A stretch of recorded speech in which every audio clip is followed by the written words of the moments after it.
Yes, we always think that our parents, they are the ideal persons, and we take them as a role model also. Yeah. What exactly is Hawala transaction? Hawala transaction is a money transfer. Money transfer is a complete subject in itself, legally. Right. But in Hawala transaction, it's an illegal transaction. Right. Because in the book, I could have used Indian currency also. Yeah. But I have used US dollars. He cannot spend it, he cannot declare it, he cannot share it with anybody. So what to do? In developed countries, all law firms, they have a department, they call it a conflict check. Okay. So when a case comes, then first it has to go to the conflict check department.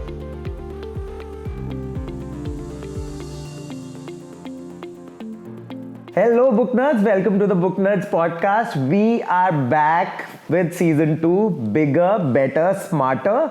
And I'm happy to report that, of course, last time also, Kunzum Books was our collaborator.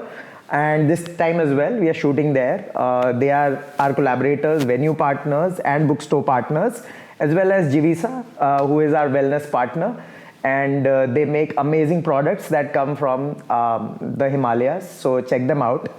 Okay, I would like to tell you guys about him a little bit. When you read thriller books or write thriller books, it is very important to have gravitas and to know the genre very well, because you can really fall flat and make a fool out of yourself.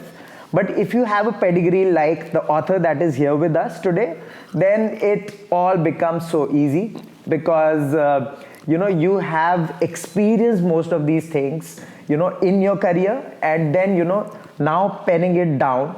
So first of all, I would love to introduce you to the author, and then I'll tell you more about him. Mr. Ashok Bhasin, welcome to the podcast, sir. Thank you you so much for writing 4 amazing books in the genre, in the thriller genre.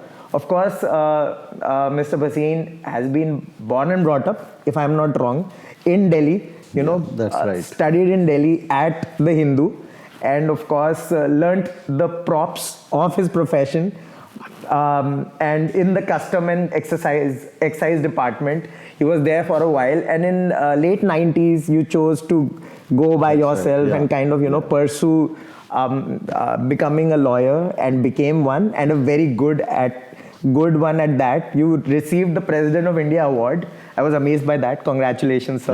Thank you. And of course, then you went on to start writing books, which is weird, but I'm going to ask you, why did you choose to do that? You have so much experience in this field, and I feel that reading your books, it could have become very sort of, I would say, very mechanical when you write books like these, but you have made it into a very good reading experience.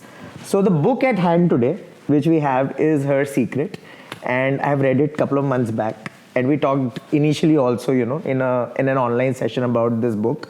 But the premise of the book is very interesting. It is around money laundering, which is a growing sort of domain in the world of crime. We are seeing so much, even these days, with the Paytm issue coming in, and all those concerns about money laundering, fake accounts, one account having 1,000, connections. But this is more about the US dollars that are found, lying there in a high court judge's place by his daughter Natasha. Yeah. So the story grows from there, and it becomes really interesting. Anyways, enough for my description. We'll talk to you about the book and a bit about the genesis of the book, because you have been writing in this genre. But why this money laundering, sort of topic which you took up, and then kind of, weaved a story around that?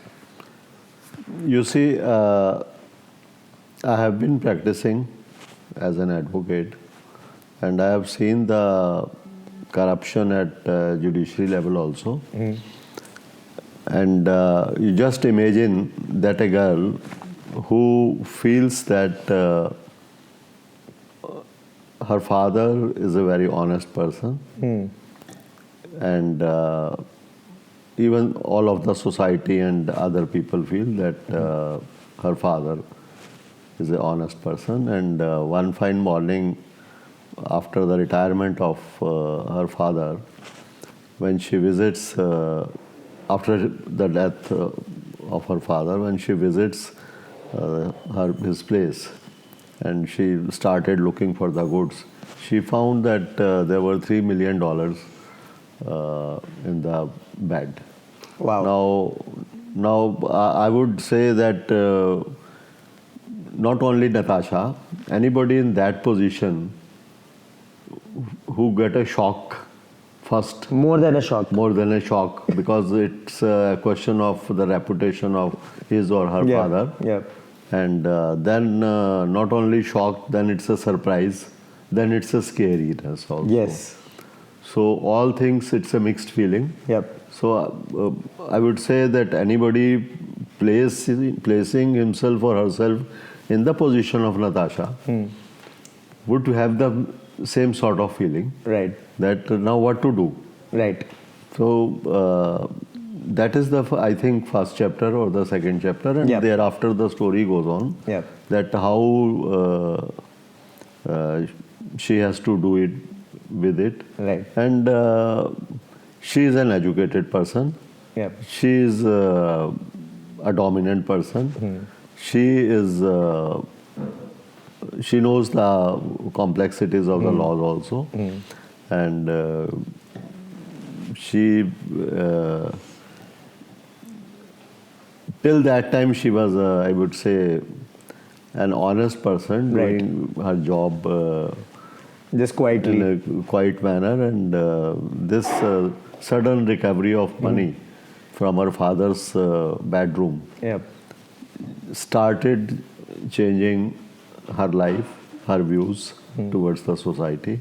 And then the story progresses, and her character also keeps on changing thereafter. I think that brings me to the topic of greed, because it's all said and done, we are only tested when we are put in that situation or that circumstance, right? Greed is something, it's a property of humans. It is not generally visible, but once we are put in that situation, it all comes out. So did you feel that this was the main sort of what do you call the inflection point of your novel, that testing people on greed and how the characters kind of respond to that?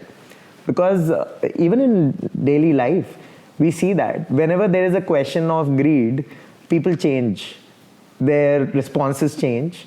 And in the case of $3 million, of course there will be multiple people in the narrative who will change. So please shed more light about how people changed in the novel because of this money at stake, and how does it happen in real life as well, because you have seen people closely. Because people are different in front of the authorities and lawyers vis-a-vis, with their family and friends. Yes, that's right. Do you have examples like that from your real life also and from the novel as well? Yeah, I have the examples in my real life also, that I have been dealing with these people. Because I would say that these are the white collar crimes in a way. All these things which we call in general, these are the white collar crimes. And they are not controlled by the Indian Penal Code, but they are controlled by other laws like Enforcement Directorate, FAMA, and I would say the Customs Act and all these laws. They try to control it. And in the book, when Natasha for the first time found that money, at that time it was not the greed. You use that how the greed changes the people. It was not the greed at that time. It was only the shock she got, because she had never thought it was her father's reputation was also at stake. So she would protecting the legacy and sort of How can she share with someone that a father who is having such a good reputation as a judge, and she has found the money from her father's house? Because father figures are like that, right? Yes. We always even think, otherwise. Even otherwise also yes. we think Yes. that Yes. everything is Yes. so Even otherwise. proper. Yes. Almost like Lord Ram. Yeah. Yeah. We always picture our fathers like that. They are just perfect. कुछ गलत नहीं हो सकता. Yes, we always think that our parents, they are the ideal persons, and we take them as a role model also. Yeah. And so the first reaction was not greed. Yeah. The first reaction was the shock. Yeah. And then she was surprised. She started, I would say, trying to find out from her father's friend and from other sources whether is it right, whether this is a bribe money or this is some other money, or from where this money has come, or whether her father was getting blackmailed, or what was it. Yeah. So then she had no other way, because in the book I could have used Indian currency also, but I have used US dollars, because I wanted to portray that if somebody gets hold of foreign currency, then what is the way out? How can he dispose it off? Right. He cannot spend it, he cannot declare it, he cannot share it with anybody. So what to do? It's tough, because it's tough, yes. Even if you have $1,000 on you these days, for example, say let's call it 10,000, and it is undeclared, then you are in trouble. Because I mean, I know, I remember flying to the US once, and I had $1,000 on me, which, I mean, you have to declare in that form, right? And I didn't declare it because I was a newbie. I forgot in nervousness to fill up that form. And then I was like troubled for 1 hour. Where is this? What is this money for? Why are you taking it?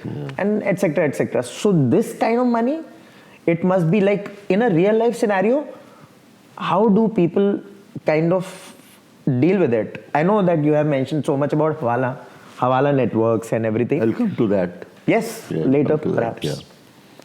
Now, you see, when such sort of money comes, and she has an honest intention, I would say there is no question of greed. Right. But she wants to overcome the shock first. And she had at the back of her mind that, yes, it's a bribe money. Right. And there is no documents showing the source of this particular money, from where this money has come.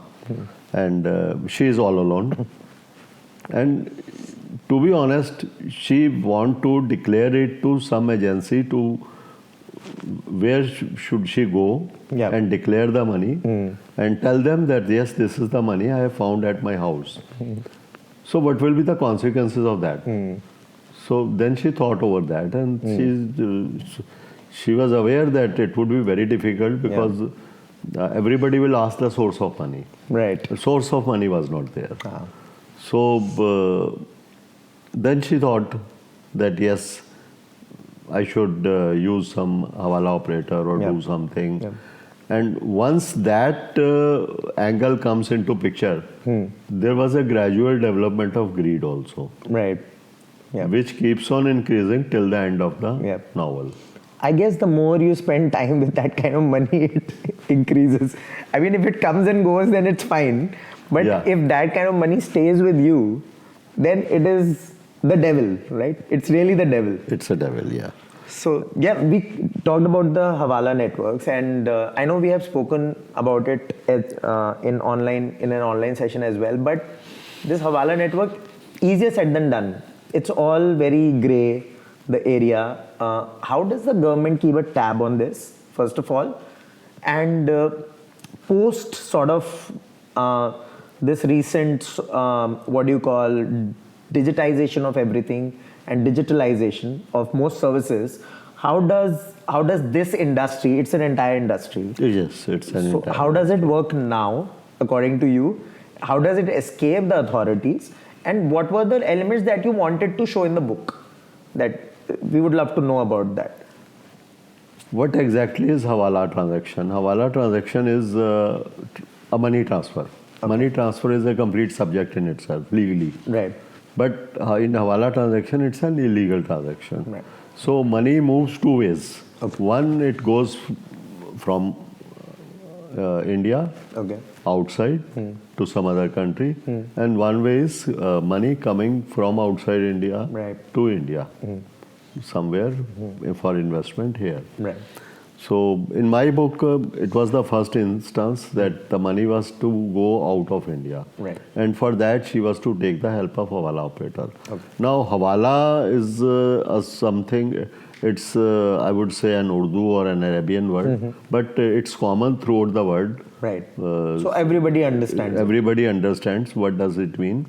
And this means that you pay the money at one place, and you get the money equivalent amount in another country of the same currency. Conversion rate yes, जो आज है उसी हिसाब से you'll get the same amount. You will get the money, and the operator will charge some sort of commission for that, for sending the money. Right. And one important thing is that money is normally not physically sent. Okay. Money is not normally physically sent because I will leave the money with you. Okay. And you'll ask your counterpart in Dubai or in Singapore or in America or any place that equivalent amount of this much money has to be given to XYZ there. Right. So that money will be passed on there. Okay. There would be a code. And the money will be passed on. Okay. There is no paper transaction, though no agreement, Nothing is there. It's all word of mouth. Okay. And what's more interesting is if I leave the money today with the Hawala operator, that this money has to go out of India. And I don't know how. Okay. If an agency is on a tip and is following that particular transaction, if a raid is conducted at the premises of that particular person, say after 5 minutes or 10 minutes or 15 minutes, half an hour, the money will not be there. There's no money. It would have gone by that time. Oh, wow. It's there. They act so quickly. It's magic. Yes, they act so quickly. Wow. So I don't know. It's hard to keep a tab on this. I don't know how it is done, but the money would not be there. But it's interesting to know more about it because this is in the day of everything of transparency.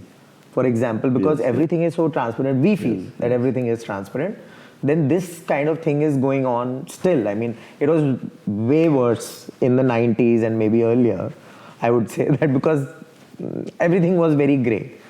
And more scams came up also around that time. But this is quite interesting. And I mean, I can add something more that if you hand over a truckload of currency to a politician here at his residence in Lutan, Delhi, after 15 minutes, there will be no money there. Okay.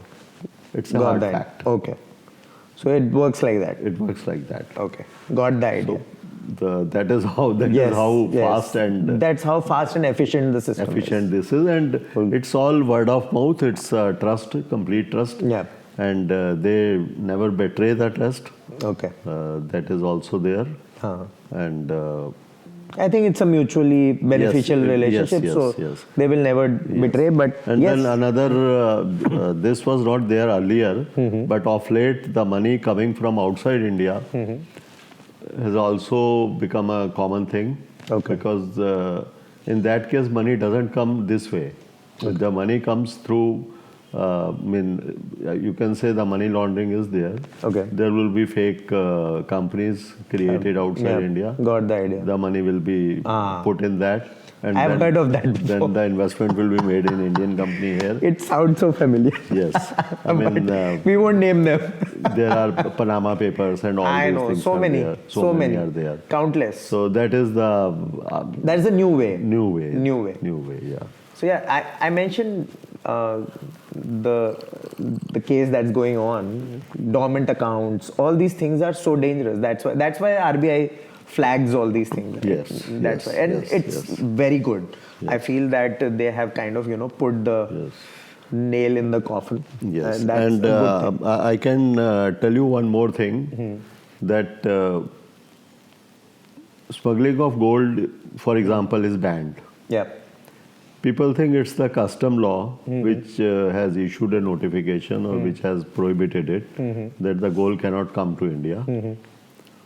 But very, very few people know that there is no notification under Customs Act. Okay. The notification was issued under FEMA, the Foreign Exchange Management Act. Okay. And the reason for that is that the government thinks that whatever money will come, whatever gold will come, the money in exchange of that, in the shape of foreign exchange, will go out of the India. Right. In order to prohibit that outflow of the foreign exchange, because no country wants the foreign currency to go out of India in illegal manner. Right. So in order to prohibit that, Yeah. they issued a notification under that. Okay. So it's not under Customs Act, it's issued under FEMA. Brilliant. So, like I said, guys, I mean, I think we are talking less about the book and... no, this is important. This is important because, a lot of people are not aware about this and then they end up doing these crimes anyways. So this is important and it's the base of the book. Yeah. So that's why it's important. I delved into it because it sets context for what's happening in the book. So, sir, regarding the Hawala Network, these people are so morally, I should use the word, very ambiguous, थोड़े मतलब shady, जैसे कहते हैं common भाषा में, जिसको सबको समझ में आ जाएगी. So, how does the authority, or if you come across personally, how does one deal with them? Because our moral compass is completely different from them. So how do we kind of, deal with them and engage with them? You see, when any advocate starts practicing, he doesn't know the difference. Okay. He doesn't, he is not in a position to understand that there is a conflict in his moral values and whatever he is defending. He is defending a wrong person. Oh, right. But over a period of time, he starts realizing that he is defending a criminal, knowing that he is a criminal. But then all advocates do like that. So then there is a word behind which they take a shelter. Okay. That he is an accused. Accused. Till he is declared criminal. Right. So that is a word accused, which we use. But then I think I'm not aware of in India, but in countries other than India, in developed countries, all law firms, they have a department, they call it a conflict check. Okay. So when a case comes, then first it has to go to the conflict check department. Okay. They will check everything about the case with their ethics, the company's ethics, and whether it is conflicting with some other case also or not. Okay. And when a clearance is given from them, only then they say yes. Then onboarding उसके बाद ही होगा. Yes. And but ये चीज़ यहाँ नहीं है. यहाँ पे नहीं है. And for a people like me who are doing, you can say, individual sort of practice with a small team, and then it's like a self-restriction. Yeah. You have to have self-restraint. अब कोई मेरे से पूछेगा कि आप drink क्यों नहीं करते? So who has stopped you? Yes. Nobody has stopped me. It's a sort of self-restriction I've imposed on me. So is it not only facts but sometimes a vibe also? You go by कि this person is like not kind of being honest, fully transparent, and so I would let go of this case. Have you done that? You see, on facts, when we go through the facts, we know that we cannot defend him on the facts. आ ही जाता है मतलब उसमें बाहर Facts are clear because these departments are also very perfect in bringing out all the facts when they file a charge sheet. Right. But then there are some legal lacunas which we try to find out. Okay. And we see that if we can get help of those, then we try to defend the case. Got it. And जो fact है उसको छेड़ नहीं सकते. Right. एक उर्दू में couplet है that सच घटे या बढ़े तो सच ना रहे. सही बात. If you add something in that or deduct something, it will not remain a such. So true. झूठ की कोई इंतहा ही नहीं. Yes. झूठ जितना मर्जी बोल लो. Wonderful. That's a great note. It's a moral issue, Yes, and you yes. have to be honest to your Yes. profession. Yes. Right. So the thing is, the book has not only Natasha. There are multiple women, Yes, strong, yes, yes. characters, which have their own space, own time, which I feel was very good because in such novels, in such thrillers, there's always this one guy who is always dominating everything. So I loved that. Was it purposely done, or it's just naturally a style to kind of bring in those women characters and make them give them a lot of meat, sort of?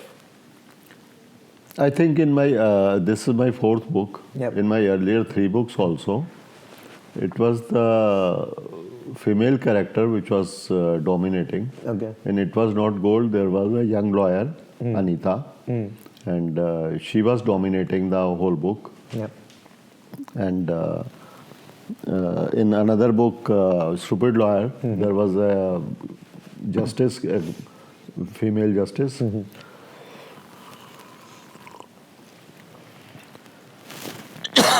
There was a female justice and a female journalist. Yeah. No, female journalist and a female lawyer. They were the 2 friends, and they are the main character in that. Yeah. And in chapter 31, it was a Sheila Nair. Okay. She was a owner of a publishing house, Yep. and she was dominating the whole Yeah. book. Yeah. So in this book, it's not intentionally Yeah. that I am putting a female characters in the It's dominant just happening, position. like organic. It's just happening, and But it's interesting. but I have come across such characters. Okay. I have told you earlier also. Yes, I have come across such characters in my personal life also. Yeah. Such type of young lawyers, such type of young journalist. Yeah. I was just telling you offhand about a journalist, Yeah. a young girl. So it's dangerous to meet writers then, because they will take character traits from you and then build up something. Have these people you meet read your books? Because they will find themselves right in your books.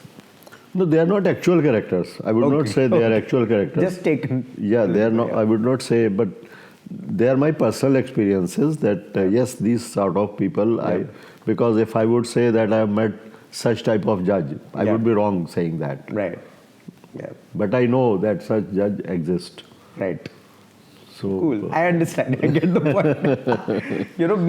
Being in this sort of profession, there are limitations to what you can write and what you can't. You have to be very careful.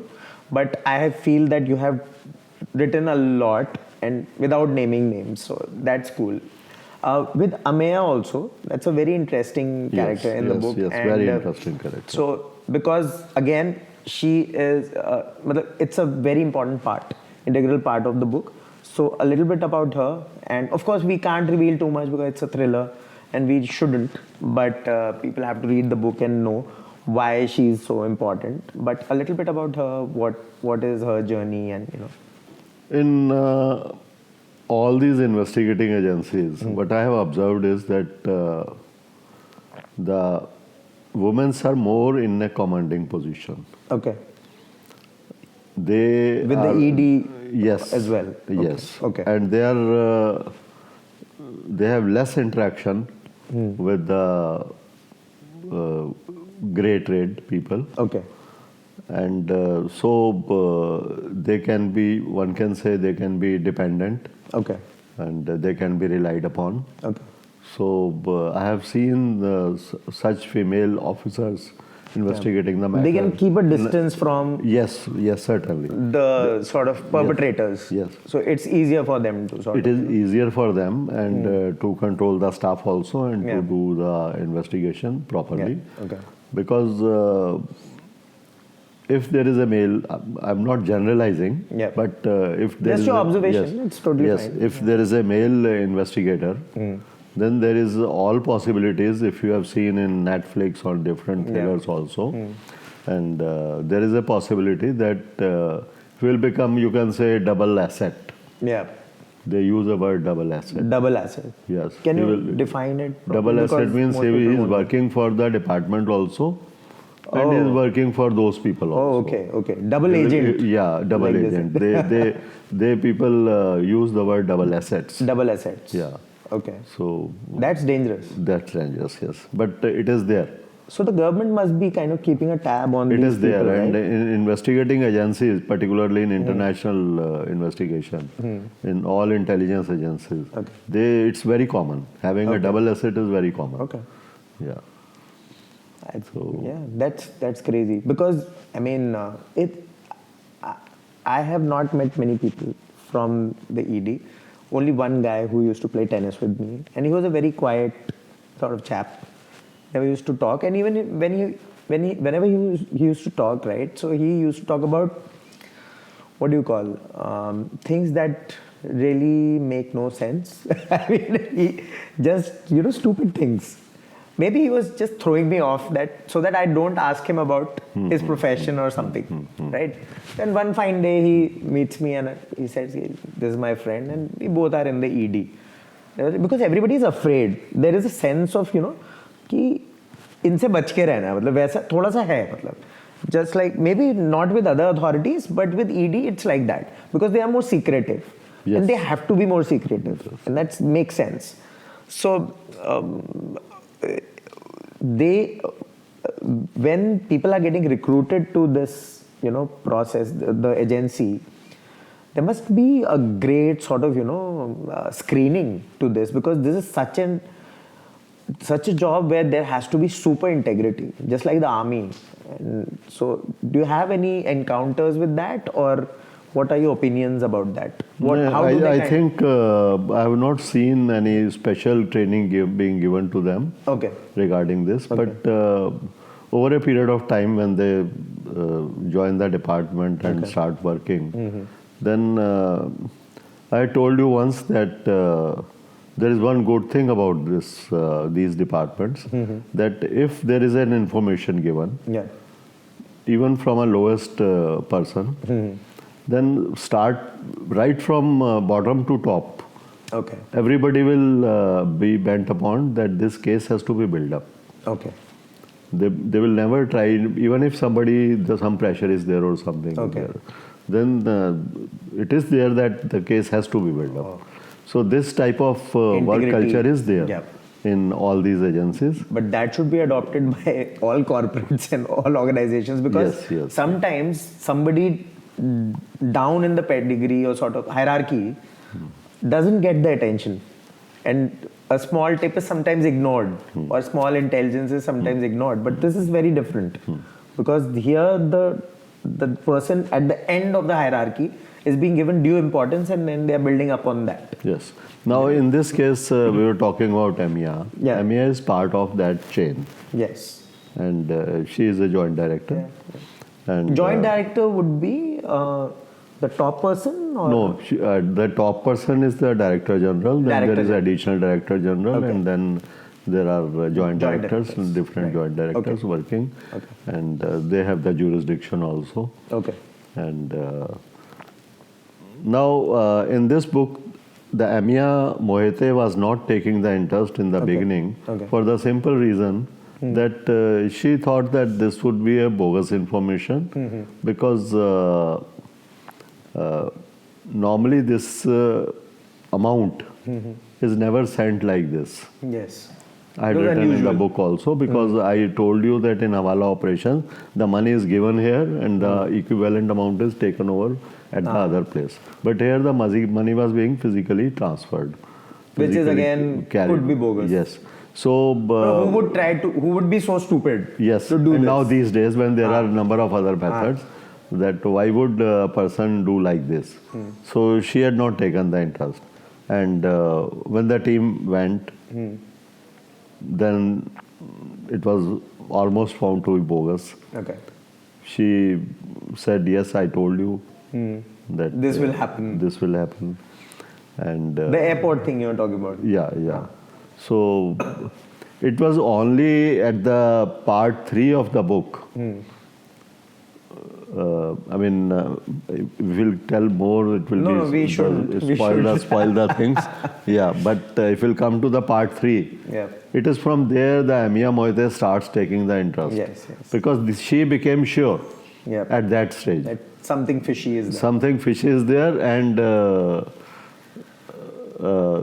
this girl, Natasha is involved. Natasha is there. But that is something which readers have to explore themselves, because I found that part 3 onwards, the thriller got its real pace, and definitely the speed was much higher of whatever was happening.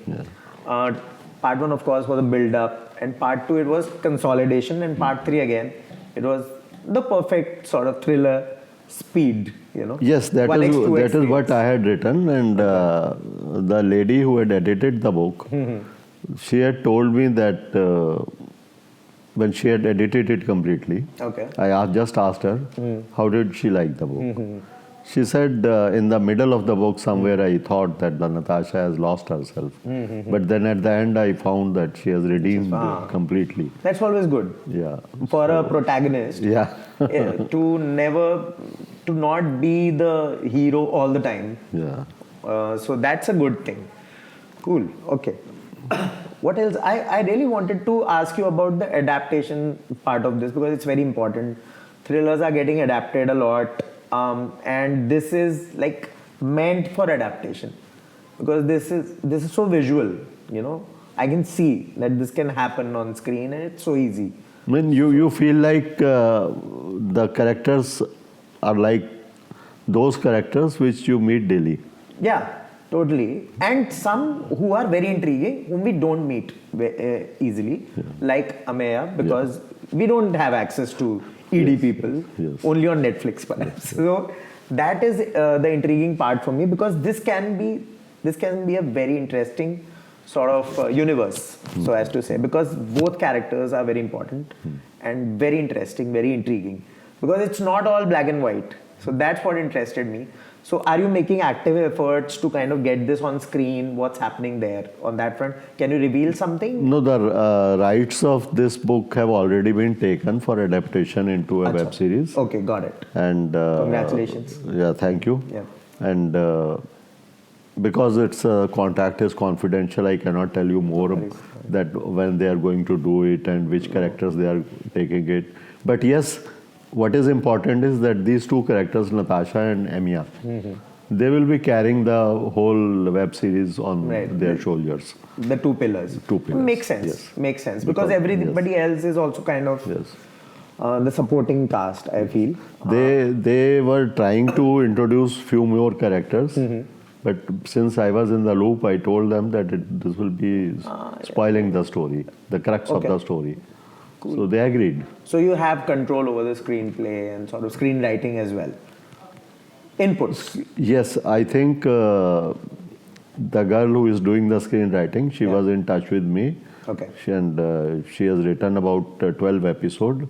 And after every 3-4 episodes, she will have a Zoom meeting with me. Oh, great. And I will point out that here is a defect, because I knew that later on, at some later stage, this has to be connected. Right. So she agreed, yes.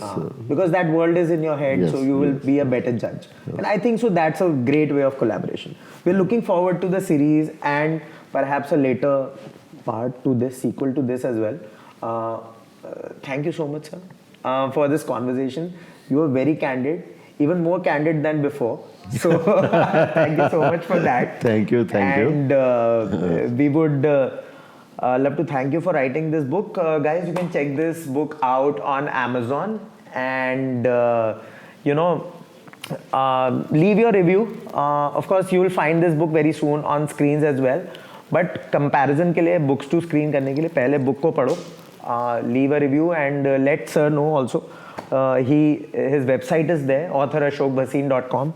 You can find everything there, and he's on Instagram. DM कर देना. कुछ नहीं होता तो हमें बता देना. We are on everywhere as Booknerds, Booknerds, and our website is booknerds.in. और ये जो podcast है, you can watch it on podcast.booknerds.in. And of course our YouTube channel, वहाँ पे सब्सक्राइब भी कर देना और क्या करना होता है लास्ट में, घंटी बजा देना, ठीक है, ताकि बाकी पॉडकास्ट भी मिल जाए. So Vasudha, please, we have a little something by JiViSa from the Himalayas for you. So this is a gift from our team and JiViSa, and they are very kind. Thank Wellness you. Thank from you the so Himalayas. Much. Thank our you. team is also from the Himalayas. So hope you like it. I was not expecting this also. Why not? We are from Dehradun and the Himalayas. We are very gracious people. Let's not get That's into nice. the Delhi Very and nice of Dehradun you. debate. It's very nice of you. And, So and thank you so much for this interaction and podcast. Some really intriguing, aspects coming out of this, and we'll delve into this deeper when the series comes out. We will do perhaps a books to screen thing. Compare the book and the screen. कौन सा better था? Why not? you have read one book, Yes, Her Secret. not other 3 books. No, I have read. It was not good. It was not good. 2 I have read. बाकी team ने पढ़ा. So बाकी ये. Oh yes, of course. At the end, I also need to. इनको मत भूल जाना. Wellness partner, JiViSa Wellness from the Himalayas, and Kunzum, where we are shooting. Kunzum Books, सबसे awesome collaborators, the amazing bookstore chain, boutique bookstore chain in Delhi. Do check them out whenever you are in Delhi. Delhi में इनके आने गए तो कुछ नहीं किया. So do check them out. And Kunzum Books is everywhere on Instagram, all platforms. So check them out as well. And JiViSa as well on Instagram and everywhere. And Booknerds को तो भूलना ही नहीं है. Thank you so much.